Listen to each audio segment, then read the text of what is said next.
Alright, hey everyone, it's Chris Shelley, and we're back with more iRacing. This is the last race of Season 4. Getting to uploading and recording this a little late, but that's how things are. I mean, I'm just glad to show this race to you guys. So, here we go. Texas ARCA cars. Really excited.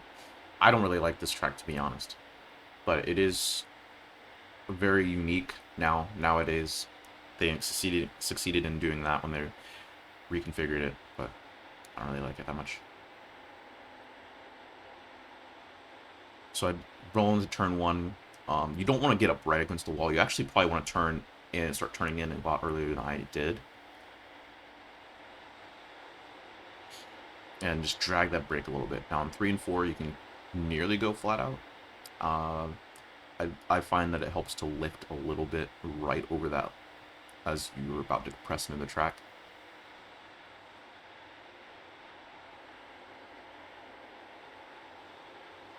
So do the same sort of approach for lap 2. Lap 2 should be your faster lap. You should have a little bit more grip in the tires once they're not super cold. So here I lift a little bit right over that hump. So you start to get some banking. It lifts off the track and then it compresses. That's when you, as soon as it starts to compress, you go full back to full throttle again. But you don't really lift that much. And there you go. That's a qualifying lap. And that's a qualifying run. So a 30.295 was a solid lap. I think I could have gotten a little bit more in 1 and 2. Gotten down to like a 2.5, I think. Let me just throw it into the wall for fun. But yeah, solid qualifying lap. I think we ended up P2 in qualifying. So let's move on to the race. All right, here we are in the race. So usual deal, 35 laps. We've actually done a Texas race before on this channel as well, so it's not anything too new for us. Strategy is going to be very similar to what I did last season, where we sort of take it easy the first few laps, get the tires to temperature, then really go try to make some pace after that. So here on the start, I was sleeping a little bit. I was trying to creep up on him, but I think he maintained the pace pretty well, so I couldn't really do that. Yeah, my starts and restarts aren't the best. Hopefully this new active reset feature that's coming in will help me. I don't think that's gonna help me work on that, but I can think of it. I can visualize it almost working. So lap 1, almost getting the wall for no reason, for free, almost, but we managed to stay out the wall, and we're back to P3.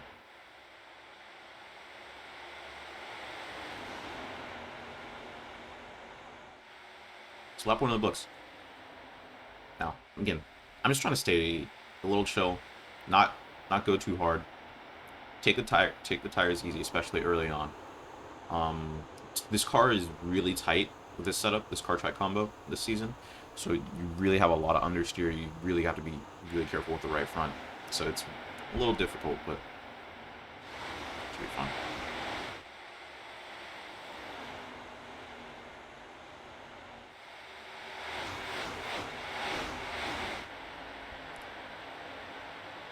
See a lot of off throttle time. To be honest, I probably should have been using a little bit more brake. I think I was taking it in a little too hot into the corner, and I wasn't really getting the rear tires out. I think that's where it hurt me over the run. I was a little bit concerned just because of how wide the sweeping these corners are, that I would almost lose some grip by braking. So I was experimenting with not braking because I was thinking, okay, maybe that might be too much front weight. But I think there's points where you can make it sort of work earlier on into the corner, but you do need to coast, I feel like, through the center. You can't really drag the brake like you can at like a short track. So you see me lifting off a ton. I'm giving up time. I'm fine with giving up time right now. I'm looking and I'm like, this is totally fine. Just first 5 laps. No rush. So there, I tapped the brake a little bit. And then sort of just easing back into the throttle. Such a long corner, such a wide corner. Really just feels like you're in turn 1 and 2 for forever. So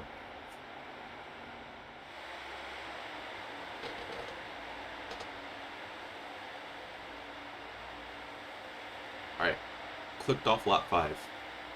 First 5 laps, so we see ran around 30.5s down to a 30.7.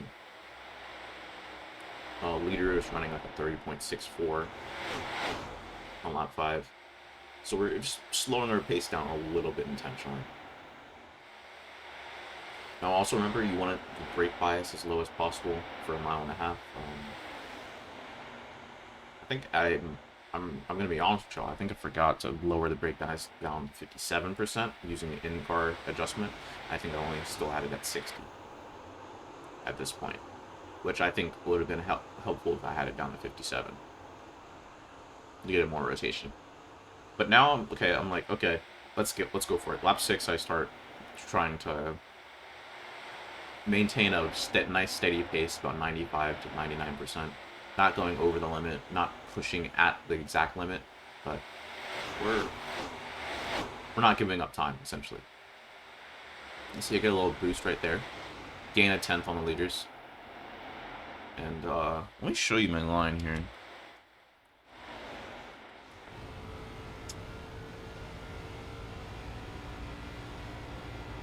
So in 3 and 4, you want to get a nice solid arc and want to meet the banking, get to the white line. I don't like to sweep out too much on the exit of 4. I like to keep it a little tucked in. If for some reason you can actually sort of get away with it, there's a bit of more banking curvature at the bottom of the track on exit of turn 4.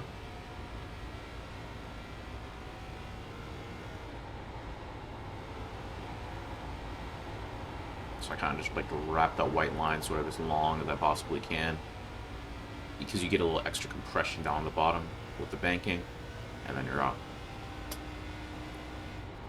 That lap wasn't as fast as the leaders, but it was solid. I think, again, more brake, back up the corner maybe a little with, and maybe give us a little more time to use some brake. Would have been helpful here early on. I think I just underestimated how helpful the brake could have been, probably because I didn't have the brake bias lowered. So I started just fighting a tight condition, especially later on in the race. Dude, are you kidding me? I forgot to mute that. I always forget to mute that. I'm sorry, guys. Thanks for the patience. Let's see here. So that lap we actually did gain. I see some lapper gets in some trouble. But essentially, this is the line you're going to run the entire race. I did see some people trying to experiment with it, either trying to experiment with the second line or just were not able to get down to the first line. Obviously, I couldn't really tell. But I think this is the ideal line for the entire race that you should be running. Is pretty close to the white line. Hear that tire squealing.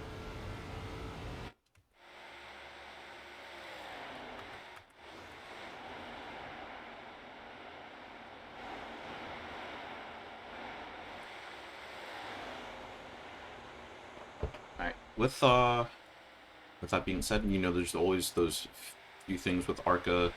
You're guaranteed to get these 35 lap green flag runs, right? No yellows, no caution flags. So you're going to get a guaranteed green flag run. You need to be concerned about your tires and your tire wear and tire balance.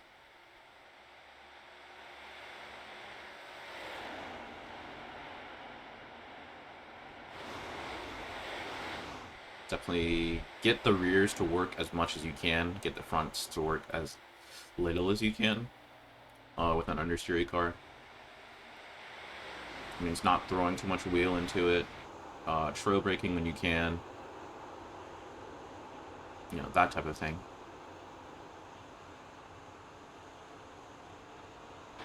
So right now we're keeping pace with the leaders.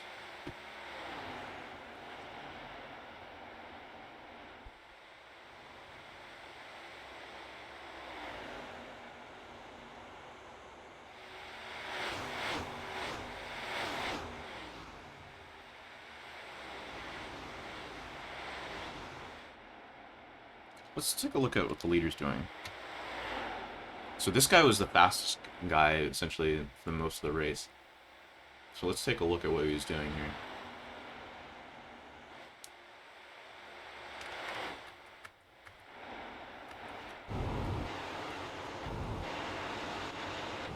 I get a chase view. Look how low he enters is, I think, one of the big things in 1 and 2. You look how low he enters and makes it so much easier for him to actually get to the corner.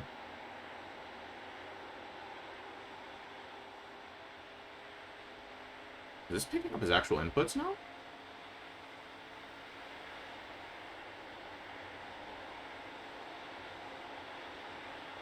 I'm tripping?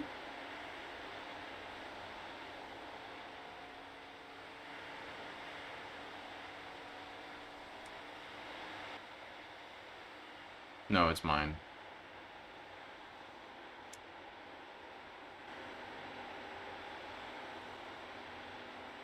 No, it's mine. Okay. I always see that every time, and I'm like, this looks way too suspect. You know?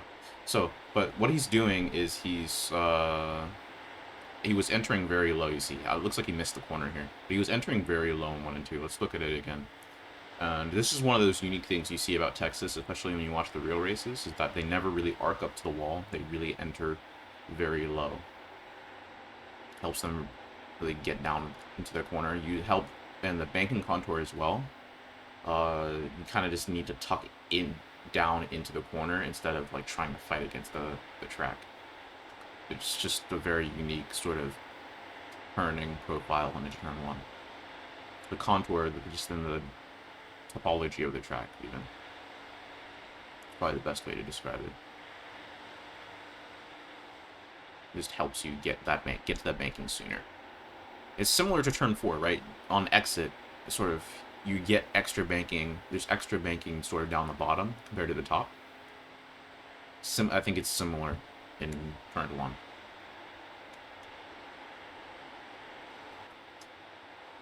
Now, if you look at me, and I think you'll see sort of the weakness of my line, is I'm arcing it into the very hard into the corner, and I think because of that, like, look how much higher I am. I'm going all the way up to the wall. And you could see everyone else behind us. I remember looking at these replays before, you saw everyone else behind us really arcing out to the wall. And that's what you would do on a traditional 1.5 mile, but the way they reconfigured the banking, this track, it's just, you can't make all the speed you can doing that. Now, it's even another factor in real life where they have to deal with extra rubber and marbles and dirt buildup up high anyway. Right, this track is very prone to losing grip because of that in real life, so lots of factors as to why you would just enter lower.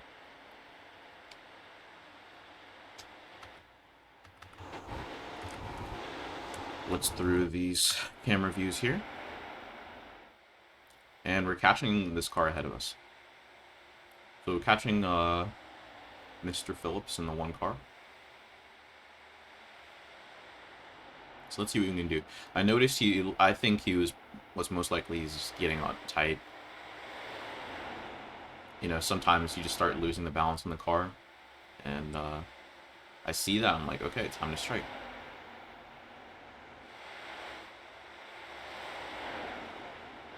So, thought process of trying to set up this pass is knowing, okay, traditional pass, you gotta get a good run off the corner and sort of use your momentum to clear him into the apex of the very next corner. So I'm really sort of adjusting my line to just really get a really strong run off, especially off of turn 2, because you carry so much, you lift so little in 3 and 4 that you're really just trying to like treat it like 3 and 4 is one big straightaway. Almost. So the real focus has got to be on turn 2 here when you're trying to make a pass, in my opinion. At least with this part track combo.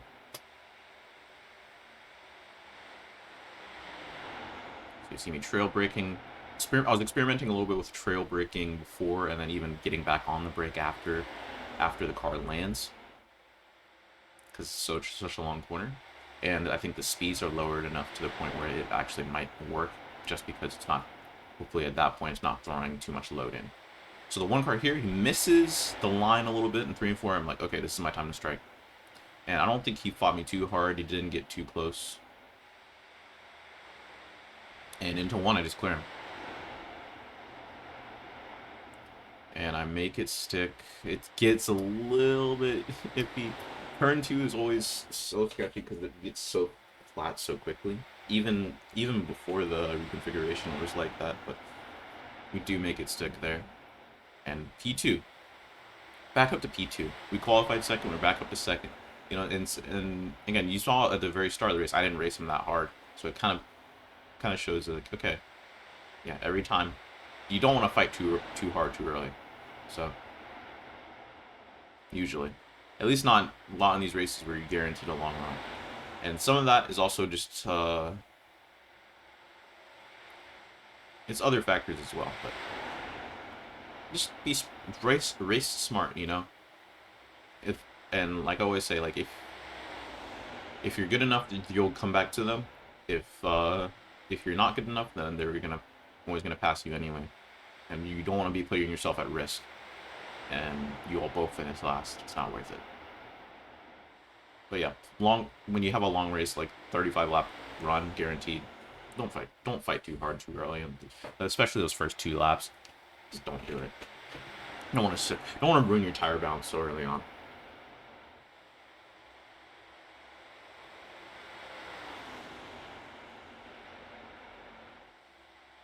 So now we're just trying to hold this guy off. I think at this point we're out of time on the leader. He's just a little too fast. When I'm coming back to this track, definitely gonna look to adjust my line here, not take it so wide, and also maybe start braking a little earlier on. I think that would get us a little bit more rear usage. Maybe save us some throwing the wheel as much into the corner in 1 and 2. And if we were doing that, we'd probably save some tire. Have a better balance, and be faster in the long run. And the thing is, we're not even that far off, too, which I think is fairly promising. Meaning that there is potential, I think, for us to have matched his lap times. It's one of those micro things.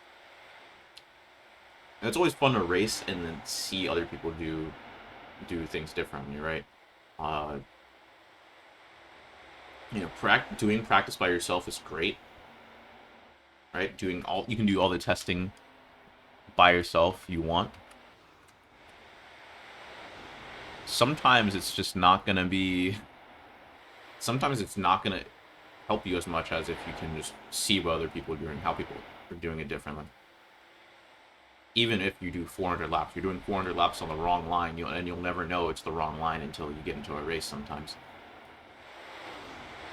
But you can also, I guess you could also have the argument that, well, if you're doing 400 laps on the same line, and you didn't try any other lines, then, well, did you really have effective practice? And that's a whole other discussion. And I'm hoping this upcoming season I'll have a video on sort of like effective practice to talk about those things, because those things are pretty interesting.